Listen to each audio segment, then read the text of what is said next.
Hi hello నమస్తే welcome to Aadya TV. నిన్న minister రోజా గారు ప్రెస్ మీట్ కానీ జనసేన అధ్యక్షులు మాట్లాడిన దాడి విషయం గురించి కూడా ఇవన్నీ కూడా ప్రస్తుతం మనతో మాట్లాడడానికి స్టూడియోలో ఉన్నారు అడ్స్మిల్లి శ్రీనివాసరావు గారు, పొలిటికల్ అనలిస్ట్. ఆయనతో మాట్లాడి వీటి గురించి మరిన్ని విశేషాలు అయితే తెలుసుకునే ప్రయత్నం చేద్దాం. నమస్తే సార్. నమస్కారం అండి. సార్, నిన్న రోజా గారు చాలా ఎమోషనల్గా, నాకు తెలిసి ఇంతకుముందు ఎప్పుడు చూసున్నాం మనం, అంత ఎమోషనల్గా ఆవిడ మాట్లాడడం జరిగింది బండారు సత్యనారాయణ గారి వ్యాఖ్యలు. మీరేమంటారు సార్? అంటే ఆ వ్యాఖ్యల గురించి మీరేం మాట్లాడతారు? సహజంగానే బాధపడతారండి. ఎందుకంటే బండారు సత్యనారాయణమూర్తి గారు తీవ్ర వ్యాఖ్యలే చేశారు. రోజా గారనే కాదు, మహిళల పట్ల ఎవరైనా సరే చాలా పద్ధతిగా మాట్లాడాలి. రోజా గారనే కాకుండా ఎవరిని కూడా మనం కించపరిచేలా వ్యాఖ్య చేయకూడదు. మహిళలు, ముఖ్యంగా మహిళలు. సరే, చాలామంది ఏమంటారంటే మహిళలందు సెపరేటు వైసీపీ మహిళలు వేరేయా అన్నట్టు కదా. ఆవిడ అదే అంది కదా, వైసీపీ మహిళలు వేరా, మీకు మహిళలంటే మీ ఇంట్లో వాళ్ళే మేము కాదా, ఎలా మాట్లాడవచ్చా, మీ ఇంట్లో మీ భార్య, మీ కోడళ్ళు, మీ కూతుళ్ళు లేరా అని చెప్పేసి అడిగింది ఆవిడ. రీజనబుల్గానే, సహజంగానే బాధ కలిగినప్పుడు అడుగుతారు. ప్రశ్న ఇక్కడ ఏమొస్తుందంటే చాలా కఠినంగానే మాట్లాడాడు ఆయన, కఠిన వ్యాఖ్యలే చేశారు. బాధపడతారు ఎవరన్నా. దాన్ని, ఆ వ్యాఖ్యలను, ఆయన మాట్లాడిన దాన్ని అయితే నేను సమర్థించట్లేదు. కానీ ఇక్కడ ఏమొస్తుందంటే రోజా గారు ఒక మహిళా నాయకురాలు, మంత్రి, 2 సార్లు ఎమ్మెల్యే చేశారు. ఆవిడకి కొంత బాధ్యత ఉంటుంది, మహిళల పట్ల బాధ్యత ఉంటుంది. అవును. అంటే మహిళలంటే వైసీపీ వాళ్ళు, టీడీపీ వాళ్ళు, లేకపోతే కాంగ్రెస్ వాళ్ళు, బీజేపీ వాళ్ళు ఇలా ఉండకూడదు. మహిళా లోకం మొత్తానికి ఆవిడ నిలబడాలి. అవును. అప్పుడు ఆవిడ క్యారెక్టరు, వాడు ఆవిడ్ని అభిమానించేవాళ్ళు ఆవిడకి నిజంగా మంచి లీడర్షిప్ క్వాలిటీస్ అయ్యి. అంటే అమరావతి విషయం ఉందనుకోండి, నిన్న మొన్నటి దాకా ఉద్యమం జరుగుతుంది, ఇప్పటికీ అలాగా ఆ శిబిరాల్లో కూర్చొని మగ్గిపోతూ ఉన్నారు వాళ్ళు. అవును. కొట్టు బొట్టు తీరు గురించి, ఆహారము, ఆహార్యము, ఇలాంటి వాటి గురించి మాట్లాడు చాలా కించపరిచే వ్యాఖ్యలు చేసినప్పుడు ఏ రోజు కూడా ఈవిడి తప్పురా, గాడిదిల్లారా, బుద్ధి లేదా మీకు, అలా మాట్లాడకూడదని అన్న మాట అనలేదు. లేదు. ఒక అధికారి పశువులటోడు దొండపోతులాగా పొట్ట పెంచుకుని డిఎస్పీ రేంజ్ ఒక పచ్చి బాలింతరాలు పొత్తు కడుపు మీద తన్నేసాడు అమరావతి. అవును. అవును. అప్పుడు చెప్పు తీసుకొట్టాలి కదా ఈవిడ వెళ్ళి.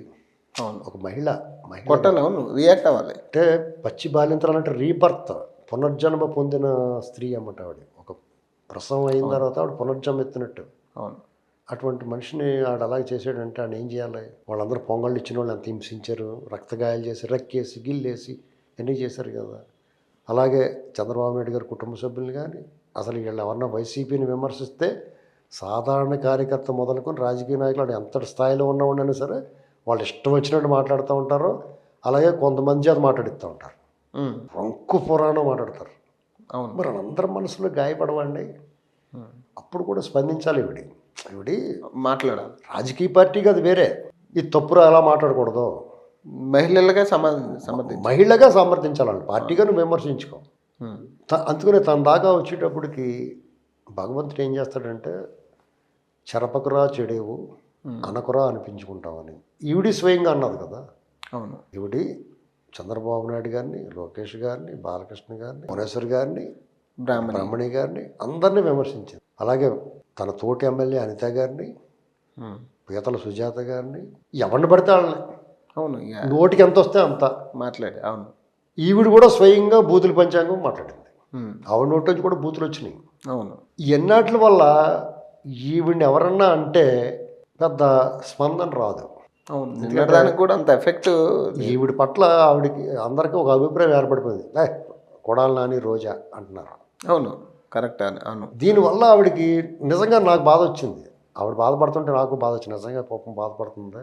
వాళ్ళ ఆయన కూడా వచ్చాడు సెలవుమని, అతను కూడా కుక్కలు మొరుగుతున్నాయి అది ఇది అంటున్నాడు. మన ఇంట్లో కుక్కని జాగ్రత్తగా ఇంట్లో మొరగకుండా చూసుకుంటే బయట కుక్కలు మొరుగుతూ మానేస్తాయి.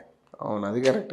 మన నోరు మంచిదైతే, మన నోరు మంచిదైతే ఊరు మంచిదైతే మంచిది అంటారు. మీరు ఆవిడ హుందాగా ఉందనుకోండి, ఇంకొకటి ఎవరన్నా మాట్లాడితే మేమే చెప్పు తీసుకొడతాం వెళ్ళి. అంతే కదా. మాటలు చెప్పడమే కాదు, వెళ్ళి అవతల బుద్ధి లేదట అదవా ఎందుకు మాట్లాడేమంటాం ఎవరైనా కానీ. మరి ఈవిడే స్వయంగా ఇలాంటి బూతులు మాట్లాడితే అందరినీ కులం పేరెట్టు కూడా మాట్లాడింది ఆవిడ. ఎస్సీ ఎస్టీల గురించి ఎంత దారుణంగా మాట్లాడింది. ఇప్పుడు ఎందుకు శ్రీరెడ్డి మాటలు కూడా, ఇప్పుడు శ్రీరెడ్డి డైరెక్ట్గా మాట్లాడిన మాటలు చాలా ఉన్నాయి కదా అలాంటివి. వాళ్ళని అసలు మనలాంటి వాళ్ళని తెలిసామంటే ఆవిడకి స్థాయి పెంచేసినట్టే. మనం వాళ్ళ పేరు చేయకూడదు అసలు మనం. ఉమ్, వాళ్ళు అసలు తలవకూడదు. రామ్ గోపాల్ వర్మ ఒకడు, ఆవిడ ఒకడు, వీళ్ళందరూ కూడా సమాజం నుంచి దూరంగా పెట్టాలి. ఉమ్, రామ్ గోపాల్ వర్మ కూడా చాలామంది పరిగణనలో తీసుకుంటారు. ఏదో శివ సినిమా తీసాడు, అవును. ఆ రంగీలా సినిమా తీసాడు, ఒకనొకప్పుడు ఓ వెలుగెలిగాడని. అదంతా గత వైభవం అయిపోయింది అక్కడితోటి. ఉమ్, అతని వాళ్ళ బూట్లు నాకి బ్యాచ్, కాళ్ళు నాకి బ్యాచ్లోకి వెళ్ళిపోయాడు. ఉమ్. వరస్ట్లో వరస్ట్. ఇంకా అతను మనిషిగా చూడకూడదు మనం. అంటే కోవర్ట్గా మార్చుకున్నారా ఏంటంటే వైసీపీ కోవర్ట్గా మార్చుకున్నారా అయింది ఎవరిని పోవర్టీ డైరెక్ట్గా వాళ్ళ సేవకుడు అతను. మీకు డబ్బులు ఇస్తే మీకు పని చేస్తాడు. వాడు కిరాయి వాడు. ఎవరు డబ్బులు ఇస్తే వాళ్ళు పని చేస్తాడు. ఎవరు సప్లై చేస్తే వాళ్ళ దగ్గర పోతాడు. Thank you sir, thank you for coming.